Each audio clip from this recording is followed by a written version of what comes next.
Bueno, vamos a hablar ahora del mercado de trabajo, del desempleo, de la tasa de empleo. También se conocieron datos oficiales. Así es, el Instituto Nacional de Estadística dio a conocer nuevos datos y aquí está Luis Custodio para explicarnos cómo se interpretan. Buenas noches. ¿Cómo andás? ¿Cómo están ustedes? Buenas noches. Buenas noches para todos. Ayer sí, dos conjuntos de indicadores divulgó el Instituto Nacional de Estadística. Por un lado, aquellos que se desprenden de la encuesta continua de hogares, que tiene que ver con el mercado de trabajo, tasa de actividad de empleo, desempleo, correspondiente al mes de abril, y otros los que tienen que ver con los ingresos de los trabajadores, los salarios, que también corresponden al mes de abril y también derivan de una encuesta, en este caso una encuesta de ingresos. Empecemos por los salarios, un repaso puntual, y la primera placa apunta precisamente a eso.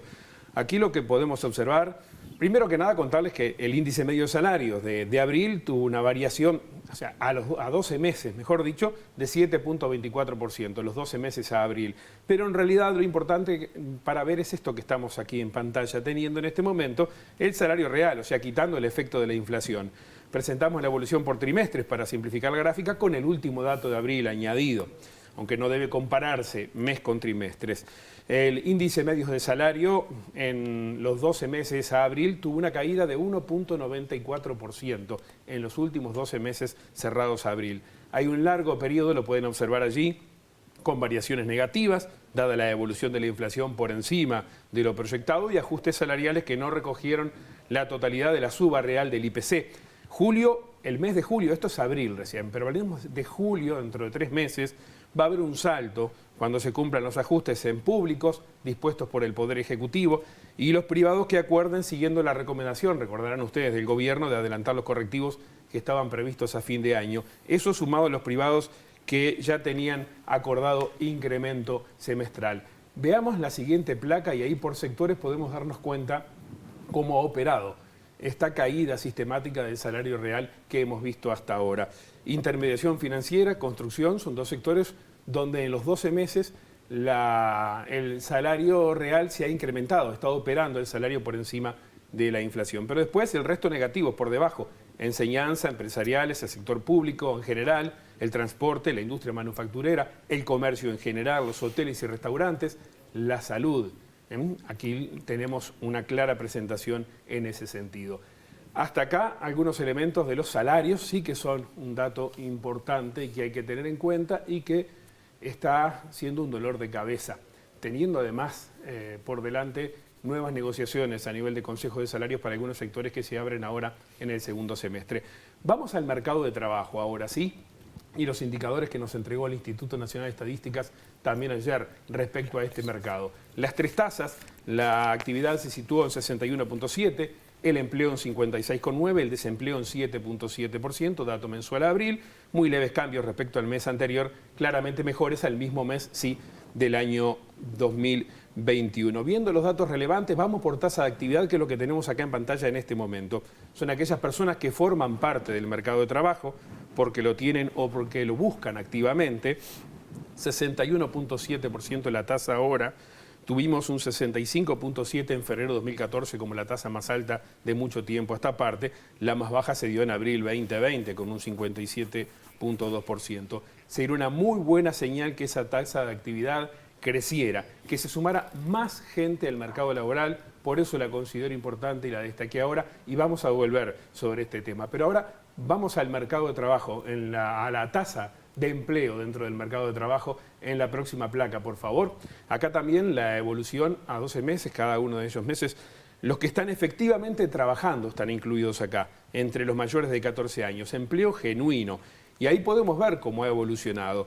Un 56.9% en este momento, la más alta por encima del 60% fue en octubre de 2014, un muy buen año para el mercado de trabajo. La más baja 52.1% en abril 2020, un muy mal año para el mercado de trabajo, como todos sabemos que fue 2020. A incrementar esta tasa, la del empleo, y no tanta atención en las tasas, en bajar la tasa de desempleo, debemos apuntar. Es mucho más importante el empleo genuino que una tasa de desempleo que está atada también a la salida o la entrada, depende el ánimo con que se encuentren de trabajadores al mercado de trabajo. Y la última placa se las quiero mostrar ahora, presten atención porque recoge buena parte de aquello que les digo son los elementos en los que hay que poner el ojo de aquí en adelante. Y en esta última placa lo vemos a partir de las 3 tasas del Instituto Nacional de Estadística. La tasa de desempleo que nos muestra arriba, eso sin trabajo, entre los más desfavorecidos cuando tenemos información desagregada, a los jóvenes, a las mujeres, a las personas de escasa formación. Y hay quienes también son poco empleables, no nos olvidemos. Gente que se ha formado en actividades que se han reducido o suplantado en el mercado uruguayo, del mercado de trabajo uruguayo, y no los buscan, no encuentran para ellos empleo. Esto con la tasa de desempleo, pero vamos a la tasa de actividad, ahí donde hablo de los inactivos.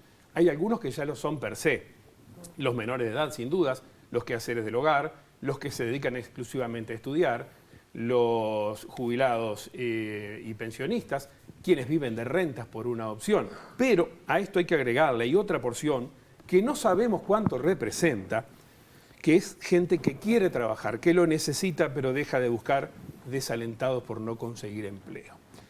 Y en el restante indicador, que es la tasa de empleo, hay quienes tienen problemas también.